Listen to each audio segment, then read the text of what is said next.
I met you in September.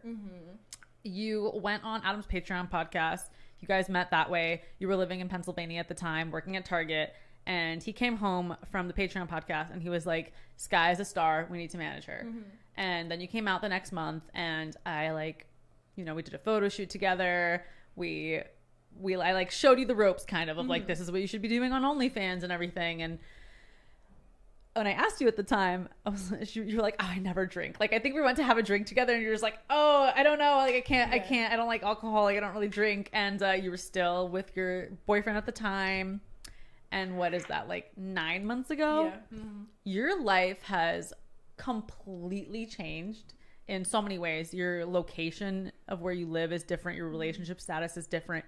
Your financial status is totally different. Right. Your social circle is totally different. Like, everything about your life has changed, and everything has changed in, I would say, positive ways, but you're at this point in your life where things could get Sky bad. and Rah, can you tell me about some, you don't have to be super detailed, but have you gone to the hyper exclusive Bel Air mansion parties where everybody there is A-list? You have to sign an NDA. Have you been to those events?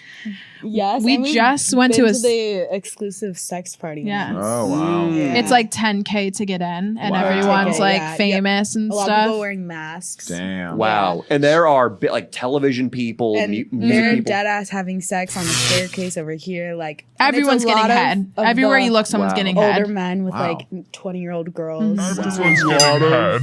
Everywhere you look, someone's getting older head. men with like 20-year-old girls. Just everywhere. Yeah, Are the chicks famous or are the chicks just really hot girl? the girls are getting paid to be with the men. With the old Yeah, men. it's mostly known men, I would say, and just like pretty young girls. Every single room has a bed in it. There's girls hired to work the events, and they're like decked out, like they have their makeup done. They're super beautiful, all like, naked. Yeah. Every girl there is super beautiful, like top model. And that was my first time going. That was her second, right? But that was really interesting. I want to go back. Drugs on platters. They like bring it out and offer you, like literally on platters. Hold up. Wait a minute. Something ain't right. Drugs on platters. They like bring it out and offer you, like literally on platters. Drugs. Like blow. So I want to talk about this because this to me is really the top of the world. If you're at one of these parties, we were there and we were like, this is so. We didn't do anything though. We went as watchers. Cap. Now with the album out, are you paying attention? Yeah, because it's a lot to take in. When King you're Croc, there. you should go as a watcher.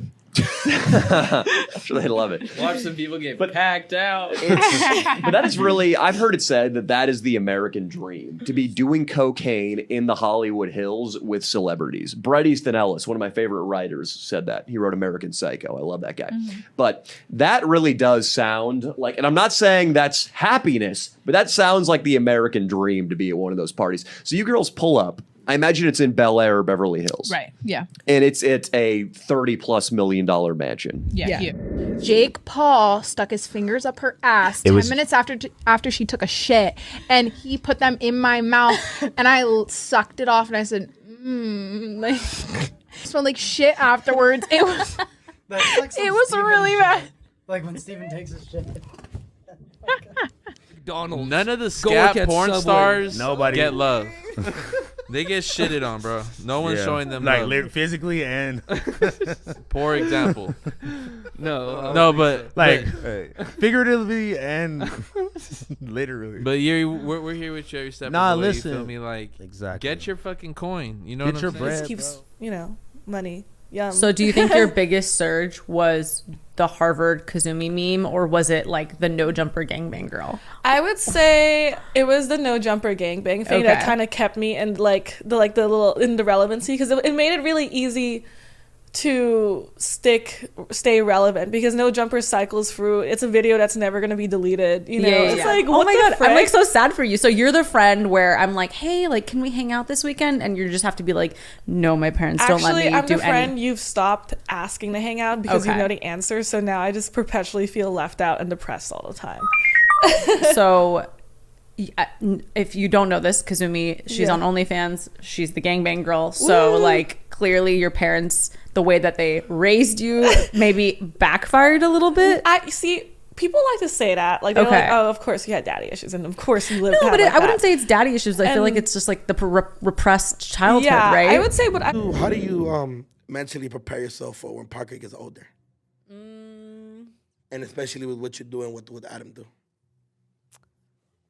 Honestly, I don't think about it that much right now just because she's so young. Yeah, she's a baby. The things that I start to think a little bit about now are like when I make friends with the mom at preschool, like what kind of conversations are we going to have about like work? Like I'm more preparing for the other parents at this point instead of for her. But I think that like, you know, Adam and I always say that we're just going to have to make her like very tough because everyone gets bullied when they're kids, right? Like if it's not the adult star thing as a parent, it's going to be something else. Like everyone got bullied for something when they were younger, and we're just going to have to make her really tough. And at some point, I don't know. It's kind of like I think about how long into her life I'll be doing this. Like if I'm still doing it when she's in middle school, like I don't know, because middle school is like such a sensitive time for people. So sometimes I think about things like that, like how am I going to handle my progression in this industry. We're just like living our life and then filming it and selling it.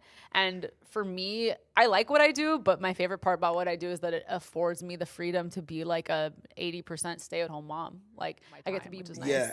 And how do you like mentally wise? You're like, fuck, one day I'm gonna have to have this conversation with her, and it's gonna be a little awkward. I'm not afraid of it. I don't know. You're not scared of the conversation? No. But you are scared to let these preschools, other kids' mom know what you do. Message. Well, because why don't you just say you're a fucking fucking TikToker or something? I guess you could. I don't know. It's like I don't know. I feel like they're just gonna find out at some point. You think they'll treat you different? I feel like they might treat me different, or like maybe they won't want their kids to come over and play. Like these are the sort of things I think about. Or like if I want to get my daughter into like a really prestige school, like a school, like or something like that, because I don't know what these kids' parents do. Like maybe they fucking, I don't know, they CFO of Tesla. I don't know, fucking know. Yeah, so you're like, fuck, I don't fall in love with somebody that's okay with doing it. Like I don't know. Like I've always thought about that. Like I've always thought about like if I could date a porn star. Like I don't know if I'll be okay with you going to work and getting nut on your face and coming back and cuddling and watching Harry Potter. What if she showers? Yeah, but like, but what if she brushes her teeth? I think I would have to get over the fact that it's not emotional based. Shout out Parker. Thank you. And shout out Plug Talk. Shout out Juno. Shout out me. I don't like saying fucking Parker and Plug Talk. I think even when Mike asked Adam like congratulations on the baby, like, well, thank you for saying congratulations about my daughter, and that shit had me dead. I'm like, fool, shut the fuck up. Yeah, I was like, why are you saying this right now? Just stop. But that was awkward, yeah, because I was like at the convention and people would be like, congratulations on the baby, she's beautiful. I was like, not here, not now. Stop. Congratulations on you, because I feel like you're very like you're a very strong, like you're especially with all the shit, you got to deal with. You know, you're very, you feel me? You're like, I don't give a fuck. Like, I do my life. I mean, I can't care anymore, right? It's like 7 years. It's like, I feel like in the beginning, a lot of stuff affected me more, but then you get used to it. Like, you're like, whatever, this is what I'm doing, and I'm going to keep going. You'll start being like, hey, so, like, is this your first time here? Why are you here? What are you looking to do? And with that, like, let's say if you and Adam and Lena and Adam, like, were meeting me and my boyfriend at a party, we would just kind of like go over boundaries, and usually like me or another girl would probably start doing a girl on girl in front of everyone just to like make everyone feel comfortable. Okay. And then everyone starts fucking usually. And that's probably a turn on, right? Like doing a little show in front of the other guys. Yeah, because like imagine if like we were like eating each other out and all these guys that were like, oh, that's so hot. Like that sounds kind of fun. Yeah, it sounds cool. And then like your man fucks you, and then everyone's like, oh wow, he's fucking breaking her back, doing it so good. And there's like a domino effect. Everyone just starts having sex with each other. Like, because then how does it end? Does everyone just come and it's over? So no, I would say another thing with the gangbangs is I don't fuck these guys to completion. That's crazy. Like they're in there for like 2 minutes, and I'm like, cool, thank you. Like, then, like it's about me. So when I nut and I'm tired, I'm like, bye, and they're like, okay. So a lot of the times like we'll just like it's the same as like when you are done having sex normally. Like you'll probably cuddle, pillow talk a little bit. Except there's like do that with all these people. So it'll be like 5 people on the bed naked, and you'll all just talk and joke around. Maybe there's a round 2 or 3. It's just kind of like long lasting. Yeah. Oh yeah, I don't think I actually really look up to you a lot. Me, my boring self. No, but you've like become more than Lena to plug. Like your influence is so far reaching, and like even if you stop doing porn, you would still make a lot of money because of the character you've built years from now. Yeah, I wonder like how long it would take for that to run out. I don't think it would run out because you've like made the right moves to stay notorious for a long time. Same thing with Lana Rhoades and Riley Reid and Abella Danger. Like you guys are like my matriarch, like Jesus people. Well, the first time I hung out with Kazumi, she was like, "Oh my god, I can't believe you're here," and I was like, "Oh my god, stop talking to me like this." I was like, "This is the biggest day of my life." Yeah, guys. that's what you were doing, and I was just like, "I cannot believe this." I still like when people talk to me like that. I'm like, I don't feel my influence at all, and I'm very still like I still don't believe it exists. No, you're very influential, and so you're it's like always weird for me. Yeah, you're like a fucking like no more complimenting me. Okay, this is I will not take it. Yeah, no more. But sometimes people will say the same thing to me, and I'm like, why? Like I just talked about gangbangs, bro. Yeah, but like you were able to make a name for yourself in a space where there's so many people trying to do the same thing. I mean, I get like a million messages about it every single day. Like, how can I be big on OnlyFans? Like, how can I become an influencer or whatever it is, you know? But yeah, I'm glad we did this because I feel like I've hung out with you a handful of times, and this really helped me like get to know you a lot I'm more. Like an onion, many layers. Thank you for coming on. We'll plug your socials in the description, but if you have anything else you want to say. Hi, my OnlyFans is $3 as always, and I'm giving free nudes to the vax. Woohoo!